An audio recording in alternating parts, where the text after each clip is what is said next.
Hello বন্ধুরা, চলে আসলাম take বাংলার আরেকটি নতুন ভিডিও নিয়ে। তো প্রতিবারের মতো আমাদের আজকের ভিডিওটাও অনেক বেশি ইনফরমেটিভ। তো বন্ধুরা, আপনারা উপরের দিকে দেখুন আমার মাউস পয়েন্টার।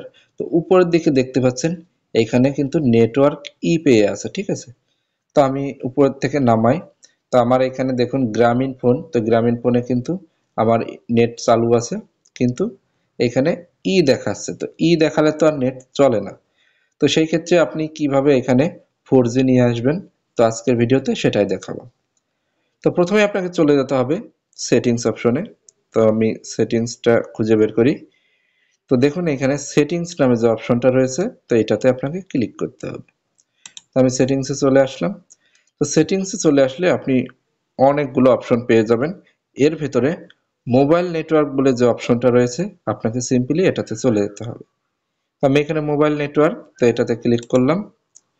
ক্লিক করার পরে এখানে আপনার দেখুন এখানে আমার দুইটা সিম আছে, যার কারণে একটা এয়ারটেল একটা গ্রামীণ, তো দুইটাই এখানে দেখাচ্ছে।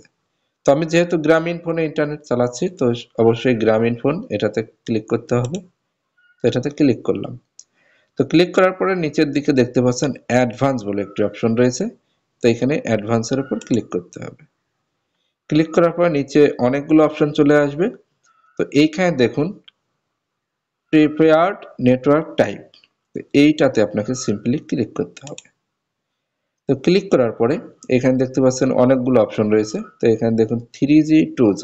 তো যখন আপনার এইটা সিলেক্ট করা থাকবে 3G 2G, তখন কিন্তু আপনারা দেখতে পাচ্ছেন উপরে ই পাবে, ঠিক আছে। তো সেক্ষেত্রে কিন্তু আপনার নেট চলবে না, যদি আপনার এমবি থাকে সেক্ষেত্রেও। তো এইখানে জাস্ট আপনাকে এই 4G 3G 2G এইটা অন করতে হবে। এইটা অন করলে দেখুন এই মুহূর্তে এখানে সাথে সাথে 4G চলে আসছে, ঠিক আছে।